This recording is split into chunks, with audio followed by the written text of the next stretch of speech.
Hi అండి, అందరికీ నమస్తే. Welcome to Anu's kitchen. ఈరోజు ఈ వీడియోలో అమ్మవారికి ఎంతో ఇష్టమైన, అలాగే మనం ప్రతి పండుగకి చేసుకునే ప్రసాదాలలో ఒకటైన బెల్లమన్నం ఎలా చేసుకోవాలో చూపిస్తున్నాను. ఇప్పుడు ఈ బెల్లమన్నం ఎలా చేసుకోవాలో చూద్దాము. ఒక గ్లాస్ బియ్యం తీసుకొని వాటర్ వేసుకొని 2-3 సార్లు బాగా కడుక్కోవాలి. బెల్లమన్నంకి ఇలా కొద్దిగా మందంగా ఉండే గిన్నె పెట్టుకోవాలి.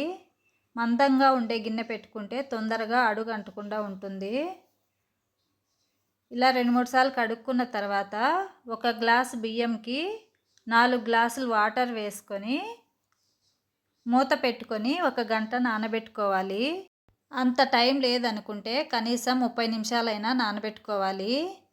బియ్యము 1 గంట ఇలా బాగా నానిన తర్వాత ప్యాన్ పెట్టుకొని 2 స్పూన్స్ నెయ్యి వేసుకొని సన్నగా కట్ చేసుకున్న పచ్చి కొబ్బరి ముక్కలు, కొద్దిగా జీడిపప్పు, ద్రాక్ష వేసుకొని చిన్న మంట పైన వేయించుకోవాలి.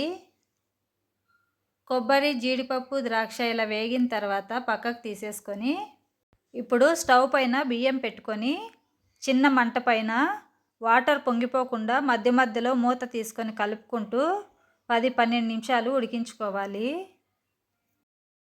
బియ్యము 10-12 నిమిషాలు చిన్న మంట పైన ఇలా ఉడికిన తర్వాత స్పూన్తో వాటర్ అంతా ఎగిరిపోయే వరకు కలుపుకుంటూ ఉండాలి. వాటర్ అంతా ఎగిరిపోయి ఇలా కొద్దిగా గట్టిగా అయిన తర్వాత 1 గ్లాస్ బియ్యంకి 1.25 గ్లాస్ బెల్లం వేసుకోవాలి. స్వీట్ కొద్దిగా ఎక్కువ తినే వాళ్ళైతే ఇంకొంచెం వేసుకోవచ్చు.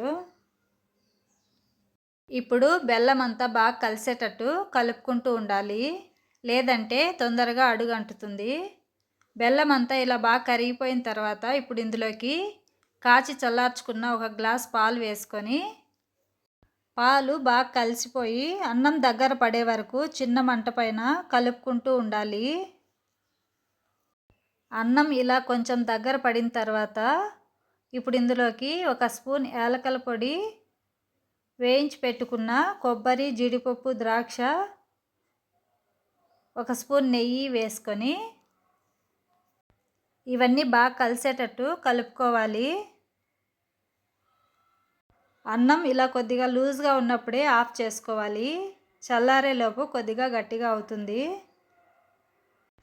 ఇది కొద్దిగా చల్లారిన తర్వాత ఒక గిన్నెలోకి తీసుకోవాలి.